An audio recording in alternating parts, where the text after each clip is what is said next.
এই মৌমাছিটা অনেক অলস ছিল, তার বয়স 20 বছর হয়ে গিয়েছিল, কিন্তু এখনো সে মধু দিয়ে ঘর বানানো শিখতে পারেনি। একদিন সে মজা করে যখনই লুকিয়ে লুকিয়ে মধু খাচ্ছিল, তখনই তাদের ক্যাপ্টেন তাকে ধরে ফেলে। যার কারণে সে অনেক ভয় পেয়ে দাঁড়িয়ে গিয়ে ক্যাপ্টেনকে সালাম দেওয়ার চেষ্টা করেও সালাম দিতে পারছিল না, কারণ তার হাতের সঙ্গে মধু আটকে ছিল।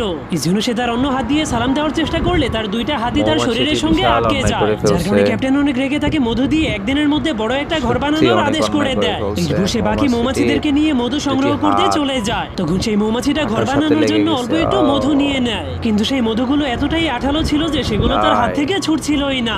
যার কারণে সে মধুগুলোকে গোল বানিয়ে নিলেও তবুও মধুগুলো ছুটছিল না। এই জন্য সে হাতটাকে জোরে জোরে ঝাঁকি দিতে শুরু করে দিলে মধুগুলো উড়ে সোজা ক্যাপ্টেনের মাথার উপরে গিয়ে পড়ে যায়। যাদিকে সে অনেক ভয় পেয়ে ক্যাপ্টেনের মাথা মুছে দেওয়ার চেষ্টা করলে মধুগুলো তার মাথায় আরো বেশি লেগে যায়। যার কারণে ক্যাপ্টেন তার উপর আরো বেশি রেগে গিয়ে নিজের পকেট থেকে একটু বালি বের করে এনে সেগুলো দিয়ে নিজের চেহারাটাকে সুন্দরভাবে মুছে দেয়। যাদিকে সেই বোকা মৌমাছিটার মাথায় একটু বুদ্ধি হলে সেও নিজের